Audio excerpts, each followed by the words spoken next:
comme celui du Saint-Esprit sur le fleuve Rhône, s'il ne sert pas véritablement à relier entre les hommes qui l'étaient déjà, par les gués, ou simplement par quelques bateaux à fond plat dont le Rhône avait le secret, il permet d'accélérer les échanges, de maintenir un accès à l'autre rive, même en cas de crue.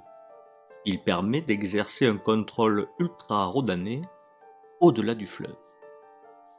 Des documents d'archives irréfutables nous précisent la date de mise en service du pont, 1309. Notons, et c'est très important, que la famille des Piolenc était très investie dans cette œuvre. Elle fut à l'origine et à la conclusion d'une maîtrise d'ouvrage qui a traversé les siècles. Ces marchands-là savaient tout ce qu'un pont pouvait leur apporter. Qu'avaient-ils anticipé si tôt ? Regardons du côté de leur demeure d'abord. Cet ensemble qui aujourd'hui constitue la maison des chevaliers, nous avons vu qu'il est le fruit d'un long processus dans lequel on voit évoluer le bâti au gré de destruction et de recomposition. On a vu aussi s'agréger des bâtisses à l'origine plus ou moins disjointes. Mais cette seule analyse structurale et archéologique de ce que nous appelons aujourd'hui la maison des chevaliers ne nous permet pas d'accéder à une grande précision dans la datation des étapes de ce processus long et complexe. Or, nous voulons mettre cette maison au diapason de la construction du pont. Pour connaître mieux encore la maison, les plafonds peints ont été mis à contribution après qu'ils fussent découverts, abrités, sous de faux plafonds.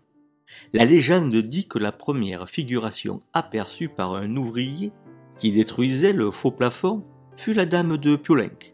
Elle se montra alors par un trou dans les lambris, donnant l'air de saluer son découvreur. Très vite, on dégagea sur 2 niveaux 2 ensembles peints de grande valeur patrimoniale. Cet ensemble peint répond à un autre ensemble situé dans la salle où se rendait la justice, au début du XIVe siècle. Il marque une période particulière.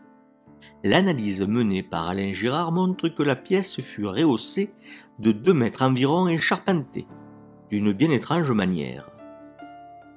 Ici, c'est en quelque sorte la charpente inversée d'un bateau, qui sert d'appui au toit.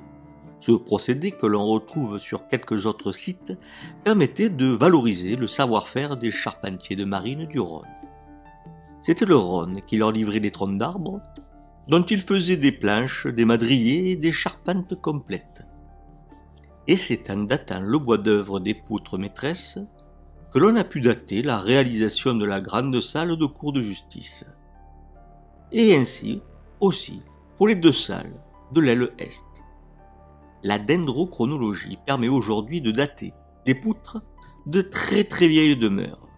Pour ce faire, elle analyse les cernes des arbres et étudie leur croissance, celle-ci étant tributaire du climat.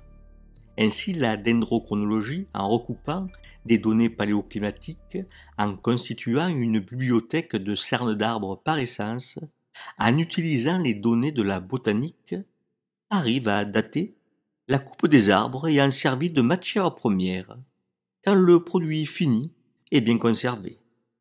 Ce fut le cas à la maison des Chevaliers, où la construction de l'aile ouest fut datée des années 1335 et celle de l'aile est de l'année 1450. Si nous comptons bien, il a fallu moins de 25 ans après la construction du pont pour que la maison des Chevaliers amorce sa métamorphose. Métamorphose qui nous signale le faste de la vie de cette famille de marchands anoblis. D'une certaine manière, cette charpente de marine marque bien l'origine de la fortune des Piolenc. Ce commerce qu'ils génèrent en remontant par le fleuve les produits qu'ils vendront ensuite, pour une part, via le pont Saint-Esprit, du fer, du blé.